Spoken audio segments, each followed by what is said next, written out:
and welcome back to Automotive Risk Intelligence. This week we're looking at something a little bit different, the Tesla Cybertruck. As members, we had the pleasure of attending the MIT Advanced Vehicle Technology Consortium's 10th anniversary in Boston, Massachusetts, and it made sense to assess this vehicle while we were out here.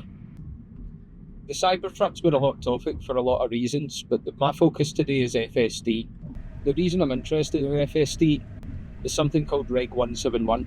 That's a regulation that opens up a pathway in the UK and Europe for vehicles that can do things called system-initiated manoeuvres.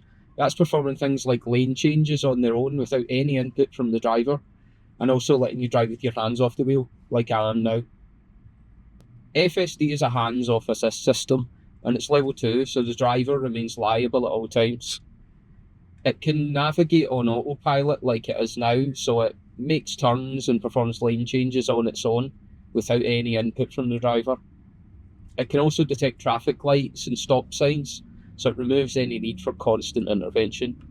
On the Cybertruck, FSD costs $8,000 as a one-time option, or it's a $99 monthly subscription.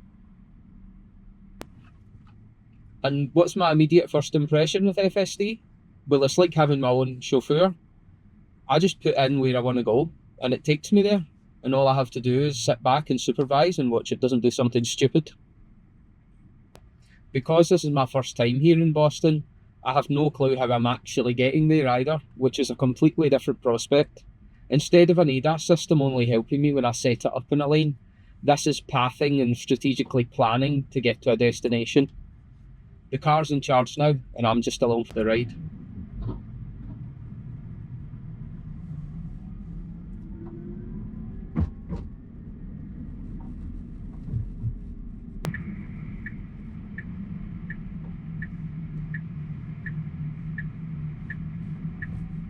It's normal to spend long periods of time without touching the steering wheel or really doing anything. And this isn't just limited to motorways either. Unlike Ford Blue Cruise, FSD can work pretty much anywhere.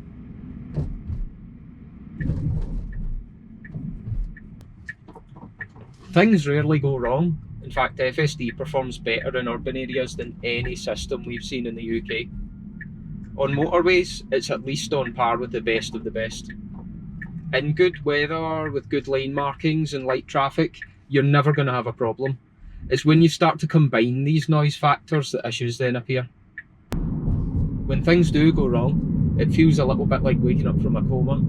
Suddenly you have to spring into life and take immediate action after what could be over an hour of relaxing with your hands off the wheel.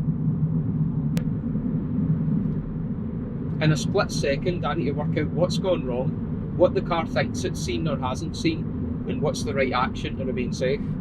That relies on me having a perfect mental model of what the feature is capable of and what its limitations are. I'm not sure you can expect that from the average driver. The lockout system works really well to prevent blatant misuse, but there's a bit of a deeper problem to deal with. Just because somebody is looking at the road doesn't mean that they're actually ready to take control, and that's something our friends at MIT have studied in depth. So how does FSD actually perform long term? The short answer is extremely well. It drives really naturally, it can move progressively and get around any obstructions, and it can even path when it doesn't have lane markings. It's well above the level of a student driver that's actually quite competent and comfortable. It's not perfect. It can have issues with lane changes, it can miss a red light or a stop sign every now and then, but that's okay. It's ADAS, it's supposed to be an assist system, and it's not supposed to be flawless in every scenario.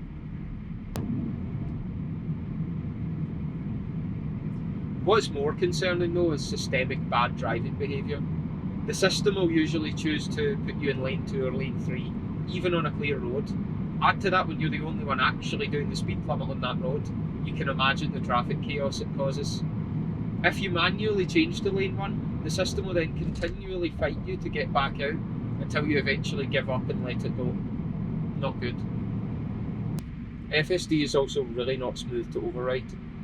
You have to put a certain amount of torque into the steering wheel to override the system, but because the steering rack is so short, that small bit of torque is enough to jerk the car all over the road.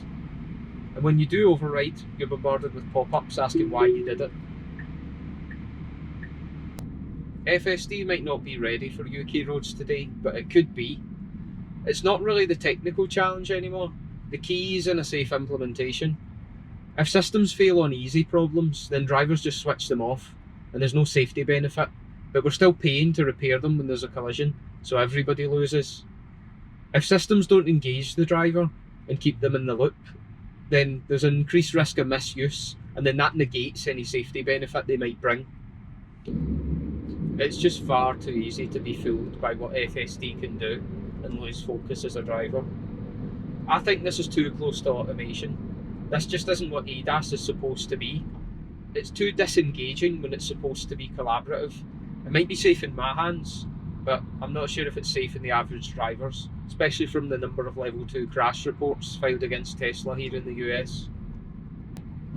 Eventually AI will change how we interact with the world and our skill set, but is this a bit of a step too far too soon? Is it really reasonable to expect the average driver to understand the limitations of level 2 and remain vigilant at all times?